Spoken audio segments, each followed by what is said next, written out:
હું હજી થોડુંક કહેવા જઈ રહ્યો છું, સાંભળો તમે. એ હવે 2 મિનિટની વાત, 1 મિનિટ, એમાં તમે કીધું પછી હું.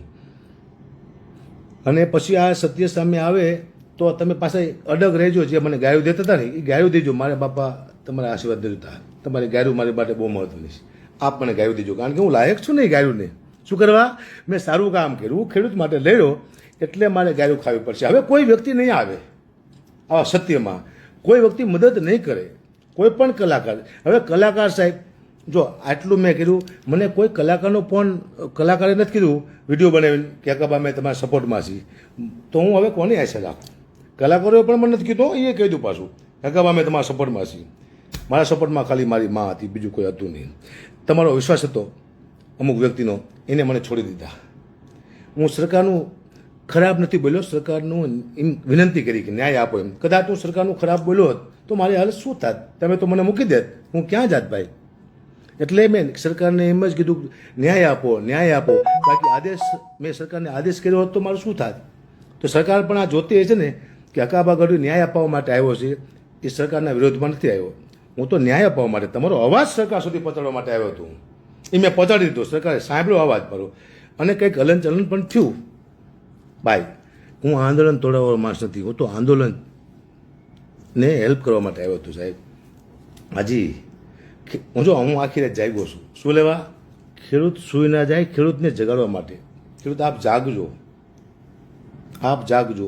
હવે પછી કોને નેતા બનાવો એ તમારા હાથમાં છે. એવો કોઈ વ્યક્તિ ન આવી જાય જે આખું ખેડૂતનું નુકસાન કરે, ખેડૂત સાથે દગો કરે, ગદ્દારી કરે. એટલે જોઈ વિચારી ખેડૂતો, તમે વિશ્વાસ મૂકજો કોઈની માથે. મારી માથે પણ આપ વિશ્વાસ ના મૂકતા. આપને પણ હું કહું છું, હું ખાલી ડાયરા કરવા પૂરતો છું, મારું પણ ના માનતા. કારણ કે હવે મને મારી માથે શક પડવા માંડ્યો છે. મારે પુરાવા આપવા પડે, પુરાવા આપવા પડે, સત્યના પુરાવા હોય, સત્યના પુરાવા આપવા પડે ખરા. આજ મને ખબર પડી ક્યાં ખોટો છું હું, ક્યાંય ખોટો નથી સાહેબ હું. હા, હવે તમને કહું, આ ખેડૂત સાથે ગદ્દારી કરી એની મેં વાત કરી. મારી પાસે એવા પણ પુરાવા છે નિલેશભાઈના, જે નિલેશભાઈ પોતાના સમાજને બદનામ કરતા એવા પણ. એ પુરાવા મારે કોઈને આપવા નથી મીડિયામાં, મારે કોઈને કહેવા નથી. પણ સમાજમાં ડાયા માણસો હોય, સત્ય માણસો હોય તો મારી પાસે આવો, હું તમને પુરાવા બતાવું. સામાજિક માથાકૂટ થઈ જાય એવા પુરાવા છે સામાજિક, એ મારે થવા દેવું નથી. કારણ કે આવા વ્યક્તિ આવું બોલતા હોય પોતાના સમાજ વિશે તો યોગ્ય લાગતું નથી મને. બહુ સારો સમાજ છે નિલેશભાઈનો, હું પરિચિત છું, બધાએ મિત્રો છે મારા ઘણા બધા, એમાં સાથે બેસું છું. પણ એક વ્યક્તિ આવા સમાજને બદનામ કરતો હોય તો મારે સમાજને કહેવું પડે કે આપ મને મળો. સારા 5-10 માણસો મારા ઘરે, પોલીસ પણ નથી, હું ના પાડીશ, 15 જણા મારા ઘરે આવો, હું તમને પુરાવા બતાવું કે આ જો આ નિલેશભાઈ સમાજ સાથે પણ ગદ્દારી કર્યા છે. ખેડૂત સાથે તો કરી જ તે, ખેડૂત સાથે તો ગદ્દારી કરી, પણ સમાજ સાથે પણ ગદ્દારી કરી રહ્યા છે. એવા પુરાવા હું આપવા તૈયાર છું. આપ 15-20 જણા આવો અને તમને એમ લાગે કે આ પુરાવા ખોટા છે, કે આ બરોબર છે નહીં, તો આપ ત્યાં ને ત્યાં મને મારી શકો છો, મારા પરિવારને પણ મારી નાખજો. હું ખોટો હોય તો પણ એકવાર આપ સૌ મારા ઘર સુધી આવો. નિલેશભાઈ, તમે તમારી જગ્યાએ છો, હું મારી જગ્યાએ છું. હું તમારો ખરાબ ઈચ્છવા નથી આવ્યો, પણ તમે મને બદનામ કરવા માગો છો, એટલા માટે મારે અવારનવાર આવવું પડે છે. અને કદાચ નિલેશભાઈ પણ એમ કહી દે અત્યારે કે હકાબા તમે સાચા છો ને હું ખોટો છું, તોય મારે પછી કોઈને પુરાવા નથી આપવા.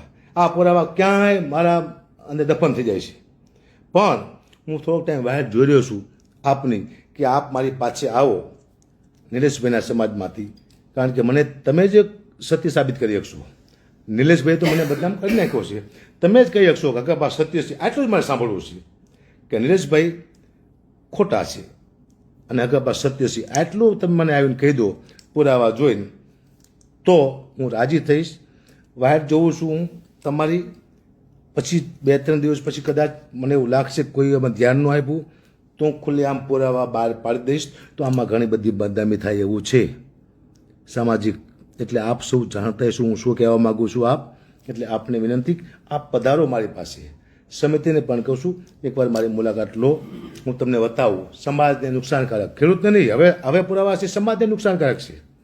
એકવાર તમારે મારી પાસે આવવું જોઈએ. હું ખોટો પડું એની મને પતાવી દીધું તમે મારા ઘરે જ પતાવી દેજો એમ કારણ કે મેં જે કામ કર્યું છે ને સત્યનું અને પછી મારે પુરાવા તો સત્યને આપવા પડે ખોટા માણસોને પુરાવા ન આપવા પડે હું સત્ય છું એટલે પુરાવા આપવા માટે આવ્યો છું આટલી બધી માથાકૂટ મારે શું કહ્યું હું તો મસ્ત મારા પ્રોગ્રામ કરતો હતો ડાયલોગ કરતો હતો સારું મને શું હોય છું ઉલીને પડ્યો મેં આયા નહીં હું મુજે બોલાયા ગયા હે મેં નહીં આયા હું મને બોલાવ્યો છે શું સારું મને હોજું મને ગમ સાનો આવલીને પડ્યો સાહેબ હું શાંતિથી પ્રોગ્રામ કરતો હતો મારું પરિવાર મસ્ત ચાલતું હતું ભાઈ મને 5 રૂપિયા ઓછા મને ચાલે હતી પણ હું એક સહાય માટે આવ્યો ખેડૂતોની લડાઈ માટે આવ્યો અને મારા માટે આવા આરોપ કેમ પુરાવા છે હજી કહું છું પુરાવા છે બહુ મોડું કરતા નહીં મારી પાસે આવજો મારે તમારી પાસે એટલું જ સાંભળવું છે આપણે નિલેશભાઈને મારવા પણ નથી અને આપણે ગેરો પણ નથી દેવી એટલું મને કહી દો અકાબા તમે સત્ય છો